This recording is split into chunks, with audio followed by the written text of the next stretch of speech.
4 जादूगरनियां थीं जो सुंदर नव युवकों को अपने जाल में फंसाकर उन्हें अपना बंधी बना लिया करती थी। वे दुष्ट डाकिनियां जिस भी युवक को अपना बंधी बनाती, पहले तो उसके साथ अच्छे से अपना दिल बहलाती, उसके साथ चौपट सार आदि खेलती, और जब उनका कैदी सूख कर कांटा हो जाता तब वे उसे अपना आहार बना लेती। उन जादूगरनियों का हर रोज का ये नियम था।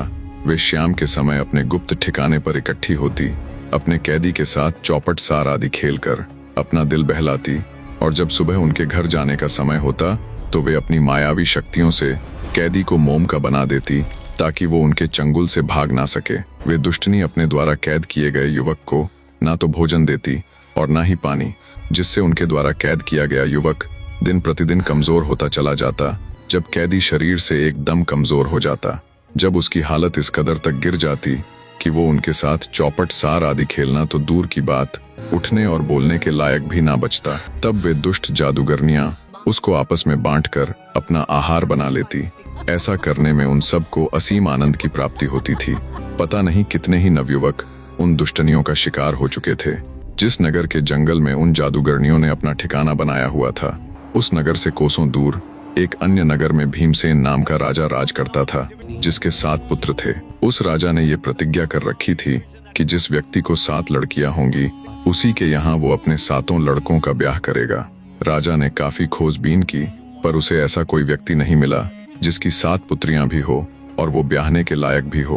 अंततः राजा ने अपने राज्य के एक काबिल ब्राह्मण को बुलाया और उसे काफी सारा धन देते हुए आदेश दिया कि उसे देश प्रदेश का भ्रमण करते हुए ऐसे व्यक्ति की खोज करनी है जिसकी ब्याहने लायक 7 जवान और सुंदर पुत्रियां हो। राजा का आदेश मिलते ही ब्राह्मण यात्रा पर निकल गया। वो कई दिनों तक देश प्रदेश में घूमता रहा, पर उसे कोई ऐसा व्यक्ति नहीं मिला जो राजा की सभी उपेक्षाओं पर खरा उतर सके। ब्राह्मण का सारा धन भी धीरे धीरे करके खर्च होता चला गया। कंगाल हो चुके ब्राह्मण की वापस राज्य जाने की हिम्मत भी नहीं हो रही थी, क्योंकि खाली हाथ जाकर वो राजा को क्या जवाब देता। भूखा प्यासा ब्राह्मण चलते चलते एक बाग में ठहर गया। अब इसे कुदरत का करिश्मा कहो या उस ऊपर वाले की लीला। देवयोग से ब्राह्मण जिस उद्यान में ठहरा था वो एक राजा का था, और उस राजा को 7 पुत्रियां थी जो ब्याहने लायक जवान हो चली थी। वो राजा उसी नगर का राजा था जिस नगर के जंगल में वे 4 दुष्ट जादूगरनियां रहती थी। 7 पुत्रियों वाले उस राजा को भी ऐसे ही किसी राजघराने की तलाश थी जहां 7 योग्य राजकुमार हो। कहानी को अब फिर से ब्राह्मण की तरफ लेकर चलते हैं। बाग में बैठे उस ब्राह्मण के पास राजा के दिए हुए धन में से सिर्फ 1 टका बचा हुआ था, जिसे देखकर वो कभी हंसता तो कभी उदास हो जाता। शाम हुई तो 7 राजकुमारियां उद्यान में घूमने के लिए आई। जब उनकी नजर उस ब्राह्मण पर पड़ी तो उसे एक बार उदास और एक बार खुश होते देख उन्हें बड़ा अजीब लगा। वे उस ब्राह्मण के पास गई और उसके इस व्यवहार का कारण पूछा। तब ब्राह्मण ने उन लड़कियों के आगे पूरी गाथा कह सुनाई। उसकी पूरी बात सुन लड़कियां उसे अपने राजा पिता के पास ले जाती है। राजा के सामने एक बार फिर से दुखी ब्राह्मण ने अपनी व्यथा कह सुनाई। पूरी व्यथा सुन राजा खुश होता हुआ एकदम राजगद्दी से खड़ा हो गया और चिल्लाते हुए बोला, हे पथिक ब्राह्मण, तुम्हारी खोज आज समाप्त हुई। राजा की बात सुन ब्राह्मण के मुख से कोई शब्द तो नहीं निकला, पर उसके चेहरे पर सुकून के भाव आ जाते हैं। आगे राजा कहता है, भगवान ने तुम्हें बिल्कुल सही जगह पर लाकर ठहराया है। मेरी भी 7 विवाह योग्य कन्याएं हैं जिन्हें तुम देख ही चुके हो। मुझे भी अपनी बेटियों के लिए ऐसे ही राजसी घराने की तलाश थी। ये सुन ब्राह्मण को बहुत खुशी हुई, जैसे कई दिनों से उसके सिर पर रखा हुआ अथाह भार एकदम से उतर गया हो। राजा ने खुश होते हुए उसे काफी धन आदि दिया और अपने एक योग्य हरकारे को अपनी 7 पुत्रियों के विवाह प्रस्ताव के साथ उस ब्राह्मण के साथ विदा कर दिया। लंबे सफर के पश्चात ब्राह्मण और हरकारा राज्य पहुंच जाते हैं। ब्राह्मण से पूरी बात जान और उसके साथ आए हरकारे द्वारा लाए विवाह प्रस्ताव को देख राजा बहुत प्रसन्न हुआ। उसने हरकारे की अच्छे से खातिरदारी करवाई और बिना किसी देरी के एक पंडित बुलवाकर विवाह के लिए उचित तिथि निकलवा ली। राजा ने उस विवाह प्रस्ताव के जवाब में एक पत्र लिखा कि फलां फलां दिन वे अपने 7 पुत्रों के साथ बारात लेकर आएंगे। राजा ने हरकारे को वो जवाबी संदेश पत्र देकर उसे सम्मान के साथ विदा कर दिया। राजा खुश था कि उसके सभी पुत्रों का विवाह पक्का हो गया, पर वो आने वाली समस्या से अनजान था। आखिरकार वो दिन भी आ ही गया जब राजा अपने 7 पुत्रों के साथ बारात लेकर चल पड़ा। दोस्तों, पुराने समय में वर पक्ष वाले यानी बाराती 2 से 3 दिन तक वधु पक्ष के यहाँ रुका करते थे, लड़की पक्ष वाले 3 दिनों तक उनकी अच्छे से खातिरदारी करने के बाद चौथे दिन लड़की को बारात के साथ विदा किया करते थे। जब राजा अपने पुत्रों सहित बारात लेकर पहुंचा तो दूसरे राजा ने उनका बड़ा आदर आतिथ्य किया। शाम हुई तो सातों राजकुमार उस राज्य को देखने के लिए अपने अपने घोड़ों पर सवार होकर घूमने निकल पड़ते हैं। घूमते हुए उनमें सबसे छोटे वाला राजकुमार उनसे अलग हो जाता है। अन्य 6 राजकुमार तो घूम फिर कर वापस लौट जाते हैं, पर छोटा राजकुमार जंगल में भटक जाता है। तभी छोटे राजकुमार को जंगल के बीचों बीच एक बड़ा ही सुंदर भवन दिखाई पड़ता है। भूखा प्यासा और थका हुआ तो वो था ही, सोचा क्यों ना इस भवन में जाया जाए और जलपान आदि के बाद थोड़ी देर विश्राम किया जाए। दरअसल ये भवन उन जादूगरनियों का ही था। जब राजकुमार अपने घोड़े को बाहर खड़ा करके भवन के अंदर गया तो वहां उसे कोई नजर नहीं आया। भवन में घूमते घूमते जब वो ऊपर वाले हिस्से में पहुंचा तो देखा एक आलीशान कमरे में एक अत्यंत सुंदर बिस्तर बिछा हुआ है, जिस पर बड़े सलीके से पुष्प आदि रखे हुए हैं। उस बिस्तर को देखते ही थका हुआ राजकुमार खुद को उसके ऊपर लेटने से रोक नहीं पाया। दिन भर की थकान और वो आरामदायक कोमल सा बिस्तर। कुछ ही पलों में राजकुमार नींद के आगोश में था। शाम का समय हुआ तो चारों जादूगरनियां अपने स्थान पर लौटी। जादूगरनियों ने जब सोते हुए उस सुंदर नवयुवक को देखा तो उनकी चांदी हो गई। चारों दुष्टनियां अत्यंत हर्षित हुई कि आज तो शिकार खुद चलकर उनके पास आया है। वैसे भी इन दिनों उनके पास कोई अन्य शिकार नहीं था। उन्होंने आपस में बातें की, देखो तो कितना चिकना चुपड़ा और हट्टा कट्टा है, लगता है किसी रईस घराने की औलाद है। इसको सुखा कर खाने का तो आनंद ही अलग होगा। उन्होंने एक कच्चे सूत के धागे से राजकुमार को बांध दिया ताकि उसकी बेहोशी न टूटे, और वे वहां से चली गई। दूसरी तरफ जब छोटा राजकुमार वापस नहीं लौटा तो चारों तरफ हो हल्ला मच गया। हर तरफ राजकुमार की खोज होने लगी। जब अत्यधिक खोजबीन के बाद भी राजकुमार का कोई पता ठिकाना नहीं चला तो उसके पिता ने लड़कियों के पिता के पास संदेश भिजवा दिया कि मेरा सबसे छोटे वाला पुत्र राज्य की रक्षा के लिए राजमहल में ही रुक गया है। अंततः छोटी राजकुमारी का विवाह राजकुमार की कटार के साथ कर दिया जावे। शुभ मुहूर्त आने पर शेष 6 राजकुमारों का विवाह पूरे विधि विधान के साथ हो जाता है और छोटे वाली राजकुमारी को राजकुमार की कटार संग फेरे दिलवाकर ब्याह संपन्न करवा दिया जाता है। राजा अपने 6 पुत्रों और 7 पुत्र वधुओं को लेकर वापस अपने राज्य में लौट आता है। राजमहल आने पर भी जब छोटी वाली बहू को अपने पति के दर्शन नहीं हुए तो वो बड़ी चिंतित हुई। दासियों आदि से पता करवाने के बाद भी उसे कोई संतोषजनक उत्तर नहीं मिला, जिससे छोटी रानी को ये पूर्ण विश्वास हो गया कि उसके पति के साथ जरूर कोई अप्रिय घटना घटी है। अंततः वो खुद ही अपने पति की तलाश करने का निर्णय लेती है। ससुराल पक्ष में मायके जाने की बात कहकर कुछ सिपाहियों के साथ वो राजमहल से विदा हो जाती है। काफी दूर आने के बाद उसने उन सिपाहियों को लौट जाने का हुक्म दिया और खुद मर्दाना वेश धारण कर अपने राज्य की तरफ चल पड़ी। जब उसने पीछे बीती हुई कुछ बातों पर गौर किया, जिसमें उनके राज्य से कुछ नवयुवकों का गायब होना और जिस दिन राजकुमार उनके नगर आए थे उनका नगर भ्रमण के लिए निकलना, रानी ने विचार किया कि वे नगर में घूमते घूमते अवश्य ही जंगल की तरफ भी गए होंगे। लंबी यात्रा के पश्चात छोटी रानी अपने नगर के बाहर स्थित जंगल में पहुंच जाती है। जब वो जंगल की थोड़ी गहराई में गई तो उसे भी वही आलीशान भवन दिखाई दिया, जिसके बाहर एक शाही घोड़ा भी खड़ा था। दोस्तों, घोड़ा एक ऐसा पालतू जानवर होता है जो अपने मालिक को छोड़कर कहीं नहीं जाता। तो राजसी घोड़े को उस भवन के बाहर देख छोटी रानी का शक यकीन में बदल गया। हो ना हो राजकुमार भी यहीं पर मिलेगा। अपने घोड़े को खड़ा कर बड़ी सावधानी के साथ रानी भवन में प्रवेश करती है। उसे भी वहां कोई नजर नहीं आया, पर जब देखते देखते वो ऊपर वाले कक्ष में पहुंची तो अपने पति को अचेत अवस्था में लेटे पाया। उसका शरीर सूख कर बिल्कुल करकश हो गया था, क्योंकि जादूगरनियां उसे अपना आहार बनाने के लिए सूखा रही थी। वे चारों अपने नित्य समय पर आती और छोटे राजकुमार के साथ चौपट सार आदि खेलती और जाने के समय उसे उस जादुई सूत के धागे से बांध देती। तो छोटी रानी ने जब सूत से बंधे हुए अपने बिल्कुल शिथिल पड़ चुके पति की हालत देखी तो उसे रोनी आ गई। किसी तरह उसने खुद को संभाला और राजकुमार का वो सूत का धागा तोड़ दिया। धागे के टूटते ही राजकुमार तुरंत उठकर बैठ गया। राजकुमार के लिए ये पहली बार था जब उसने कितने ही दिनों बाद किसी अनजान आगंतुक को अपने सामने बैठा देखा था। छोटी रानी ने कुछ सोचते हुए अपने पति के आगे ये भेद नहीं खोला कि वो कोई और नहीं बल्कि उसकी विवाहिता पत्नी ही है। मर्दाने वेश में रानी अपने राजकुमार पति से जब उसकी इस हालत की वजह पूछती है, तब निहित कमजोर हो चुका राजकुमार अपनी पूरी व्यथा उस आगंतुक रूपी रानी के सामने कह सुनाता है। आगंतुक बोला, तुम चिंता मत करो मेरे यार, आज से मैं और तू यार रहे। मैं इसी नगर के एक साहूकार का पुत्र हूँ। मैं बहुत जल्द ही तुम्हें यहाँ से निकाल कर ले जाऊंगा। आगंतुक की बात सुन राजकुमार को बहुत तसल्ली मिली। जब जादूगरनियों के आने का समय हुआ तो रानी अपने पति से कल आने का वायदा करके विदाई लेती है।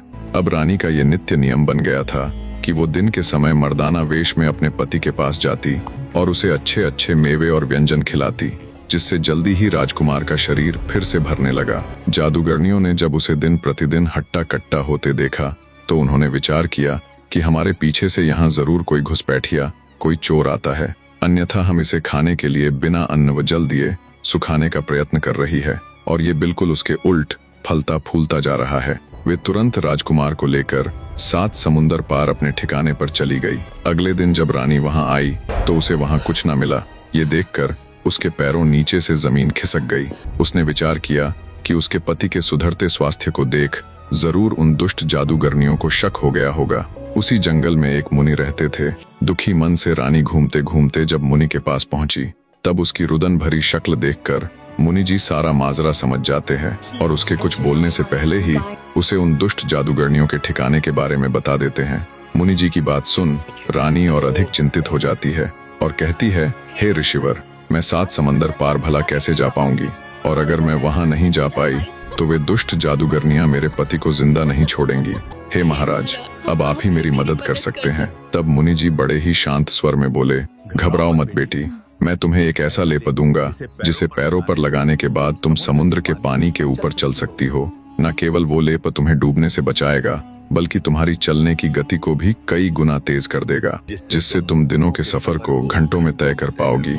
मुनि की बात सुन रानी को कुछ शांति मिली। मुनि जी को कोटि कोटि प्रणाम कर उसके द्वारा दिए गए लेप से वो कुछ ही घंटों में उसी ठिकाने पर जा पहुंची जहां उन दुष्टनियों ने उसके पति को कैद किया हुआ था। दरअसल उन जादूगरनियों ने अब की बार राजकुमार को एक बहुत ही ऊंचे बुर्ज में बंद किया हुआ था, जिसकी ना तो कोई सीढ़ियां थी और ना ही कोई अन्य रास्ता। थकी हारी चिंतित रानी बुर्ज के नीचे बैठ जाती है। जब आधी रात हुई तो एक चकवा और चकवी आपस में बात कर रहे थे। चकवे ने कहा, जो कोई मेरी बीट को अपने शरीर पर धारण कर ले उसका पुराना से पुराना रोग भी कुछ ही पलों में ठीक हो जाएगा। रानी उनकी बात सुन रही थी। जैसे ही सुबह हुई उसने चकवे की बीट को चुग कर अपने पास रख लिया और बीच समुंदर बसने वाले उस नगर में निकल पड़ी। नगर में घूमते घूमते पूछताछ करने पर रानी को पता चला कि चारों जादूगरनियों के बाप किसी न किसी भयंकर रोग से पीड़ित है। ये जानकर रानी ने एक योजना बनाई और योजना अनुसार एक वैद्य का वेश धारण कर उन जादूगरनियों में से एक घर के आगे से आवाज लगाते हुए घूमने लगा, गंजापन, बहरापन, अंधापन या कोई भी रोग हो पल भर में ठीक कर दूंगा। वैद्य की आवाज सुनते ही जादूगरनी का कोढ़ी बाप बाहर आया और वैद्य को आवाज लगाकर उसे अपने घर बुला लिया। कोढ़ से उसके सारे अंग गल चुके थे, जिसके कारण खड़ा होना भी उसके लिए अत्यंत कठिन था। वैद्य ने चकवे की वो बीट पीस कर उस कोढ़ी के सारे शरीर पर लगा दी। कुछ ही पलों में किसी करिश्मे की भांति उस कोढ़ी का सारा कोढ़ गायब हो गया और वो एकदम स्वस्थ हो गया। मारे खुशी के वो तुरंत वैद्य के चरणों में गिर गया और बोला, तुम्हारा ये एहसान मैं कभी नहीं चुका पाऊंगा, पर एक छोटी सी भेंट के तौर पर मैं अपनी इकलौती पुत्री का विवाह तुम्हारे साथ करवाना चाहता हूँ। कृपया मेरी इस भेंट को स्वीकृत कीजिए वैद्य जी। वैद्य ने उसका प्रस्ताव स्वीकार कर लिया और जादूगरनी के साथ विवाह कर लिया। विवाह पश्चात वैद्य ने जादूगरनी के पिता से कहा, अभी मुझे कुछ अधूरे काम निपटाने हैं, एक बार मैं उन्हें पूरा कर लूं, फिर वापस आकर अपनी पत्नी को अपने संग ले जाऊंगा। इतना कहकर वैद्य जादूगरनी के पिता से विदा लेता है। जादूगरनी के यहाँ एक रिवाज था कि विवाह के बाद वो तब तक घर से नहीं निकल सकती थी जब तक उसका पति उसे अपने साथ नहीं ले जाता। अंततः अब राजकुमार के पास एक जादूगरनी का आना बंद हो गया। अब बाकी बची हुई तीनों जादूगरनियां राजकुमार के पास जाने लगी। उनमें दूसरी जादूगरनी का पिता अंधा, तीसरी का बहरा और चौथी जादूगरनी का पिता गंजा था। वैद्य ने एक एक करके तीनों के पास जाकर उन्हें उनके रोगों से मुक्त कर दिया। वो जिस जिस जादूगरनी के पिता का रोग ठीक करता गया उसने उसके साथ अपनी लड़की का विवाह कर दिया। इस प्रकार वैद्य रूपी रानी उन चारों दुष्ट जादूगरनियों से विवाह कर लेती है, जिससे चारों जादूगरनियों का राजकुमार के पास जाना बंद हो जाता है। अब रानी बिना किसी रोक टोक के अपने पति के पास जाने लगी। फिर उसने विचार किया, ये सब ज्यादा दिन नहीं चलने वाला, किसी ना किसी दिन तो वो पकड़ी जाएगी। अंततः वो चारों जादूगरनियों से एक एक करके मिला और उनसे कहा कि अब वो वापस अपने स्वदेश जाने वाला है। वो जिस जिस जादूगरनी के आगे स्वदेश जाने का जिक्र करता गया, वो जादूगरनी कहती कि वो उसे भी अपने साथ ले चले। पहली बोली, मेरे पिता के पास उड़न खटोला है, जब हम चलने लगे तो तुम मेरे पिताजी से वो उड़न खटोला मांग लेना। दूसरी ने कहा, उसके पिता के पास झरझर कांथा है, जिसमें से जितना चाहो उतना सोना निकाल सकते हैं। अंततः तुम मेरे पिताजी से चलते समय उसे मांग लेना।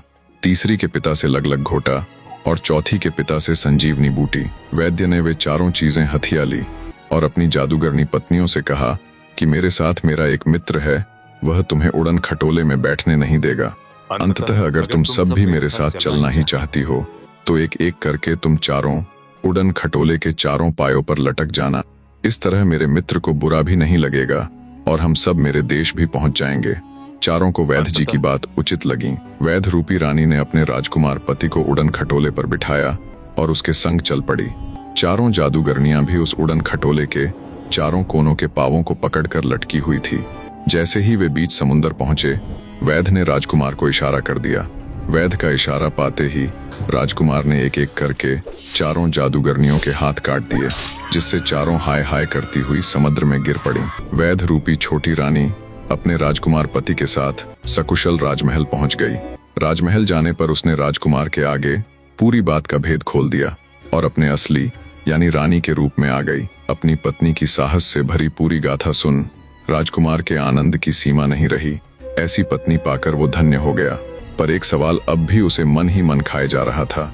उसने अपनी पत्नी से पूछा, जब तुम शुरू वाले दिन साहूकार के बेटे के रूप में मुझसे आकर मिली थी, तुमने तभी मुझे आजाद क्यों नहीं करवाया? रानी बोली, हाँ, तब मैं चाहती तो तुम्हें आजाद करवा सकती थी, पर फिर वो दुष्ट जादूगरनियां पता नहीं कितने ही और पुरुषों को निगल कर उनकी जीवन लीला समाप्त करती। मैं शुरू से ही ऐसे किसी मौके की तलाश में थी कि उनका हमेशा के लिए काम तमाम कर पाऊं। अपनी साहसी और बुद्धिमती पत्नी की बात सुन राजकुमार का सर और अधिक गर्व से ऊंचा हो गया। पूरे राज्य भर में आनंद उत्सव मनाया गया। निष्कर्ष, ये कहानी प्रेम, साहस और बुद्धिमत्ता की अद्भुत मिसाल है। एक वीर रानी ने न सिर्फ अपने पति को 4 दुष्ट जादूगरनियों के चंगुल से बचाया, बल्कि उनका स्थायी समाधान कर समाज को भी उनके अत्याचारों से मुक्त करवाया। इससे सीख मिलती है कि हर समस्या का समाधान बुद्धि और धैर्य से खोजा जा सकता है। सच्चा प्रेम और संकल्प किसी भी बाधा को पार कर सकता है। कहानी का सुखद अंत यह भी दर्शाता है कि अंततः अच्छाई की ही जीत होती है और बुराई का नाश निश्चित है। शुक्रिया मेरे दर्शकों।